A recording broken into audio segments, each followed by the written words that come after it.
Srinivasa Ramanujan was a self-taught mathematical genius who relied on intuition to achieve his success, believing that an equation has no meaning unless it expresses a thought of God.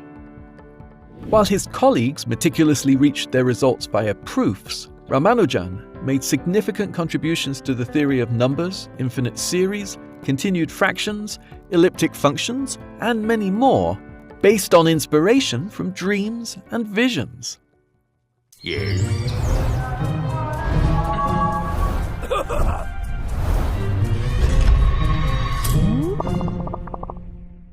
Rising from obscurity and poverty to worldwide recognition, Ramanujan credited his knowledge to his family goddess Namagiri Taya.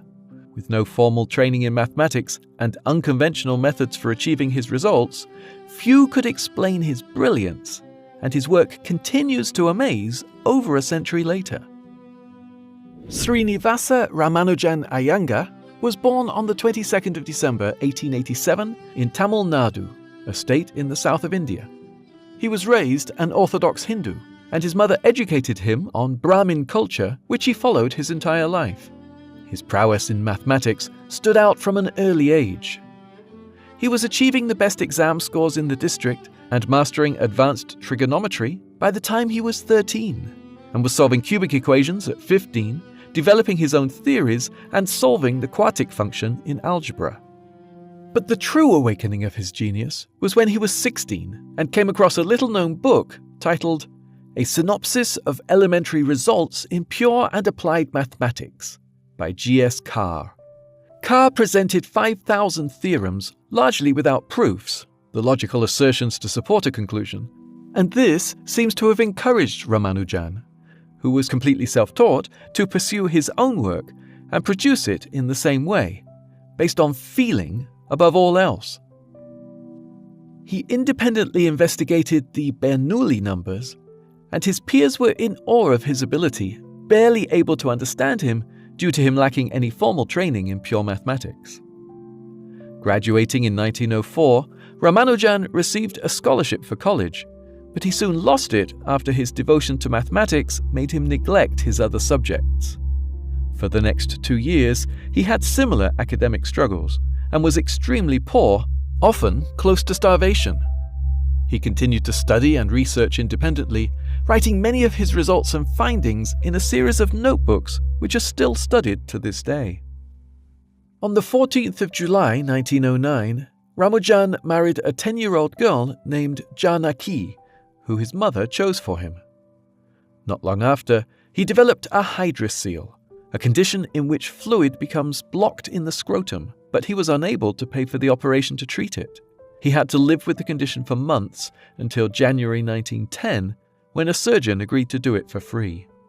Ramanujan recovered, but was hampered by ill health throughout his life.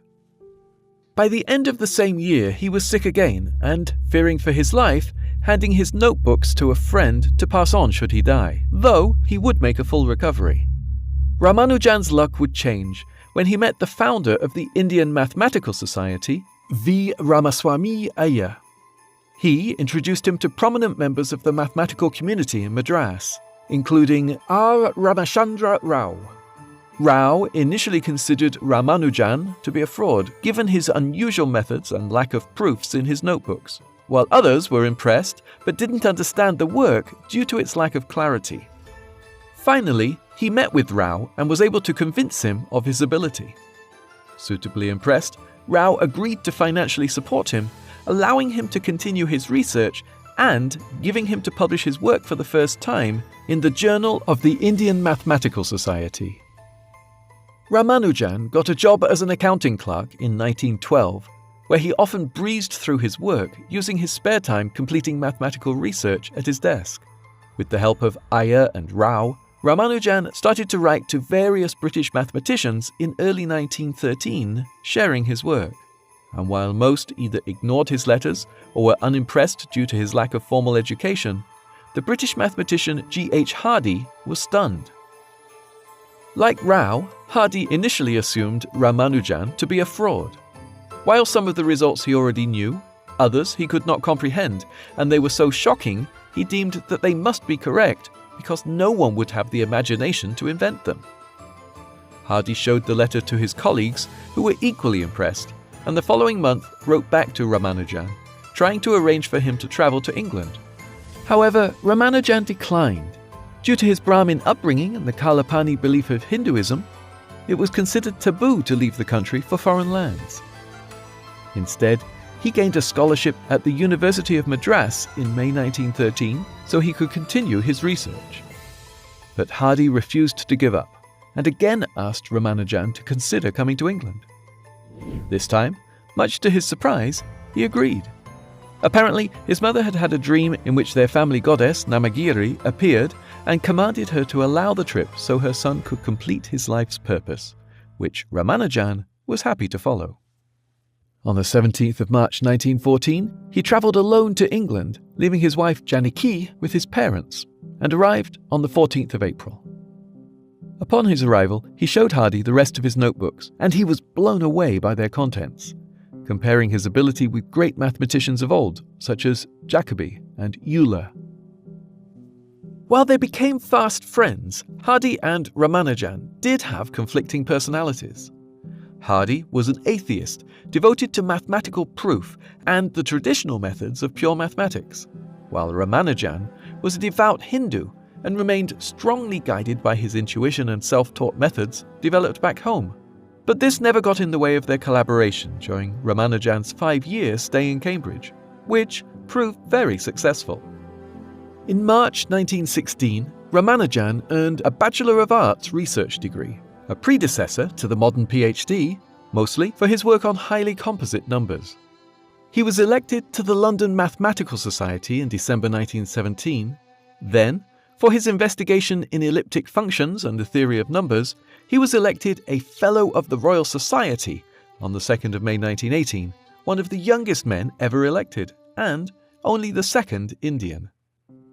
Shortly after, on the 13th of October 1918, he was elected a Fellow of Trinity College in Cambridge, the first Indian to do so.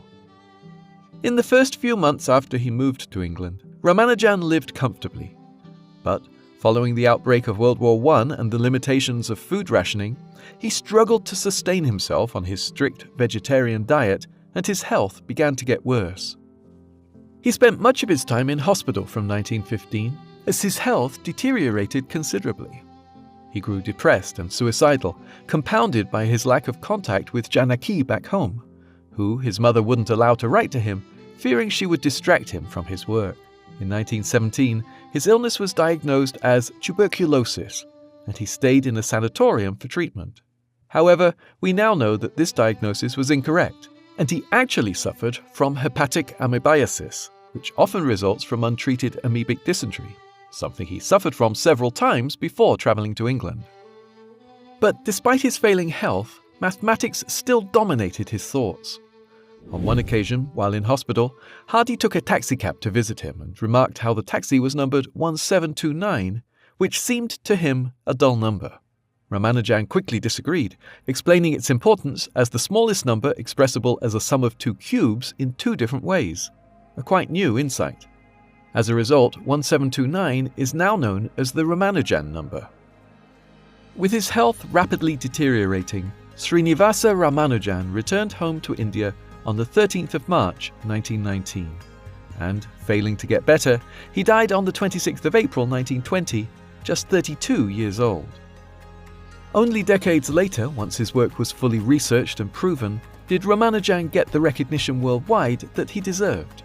And now, multiple awards and theories are named in his honor. In his short life, he made a monumental impact on the world of mathematics, and his story and rise from humble origins inspired his 2015 biopic, The Man Who Knew Infinity.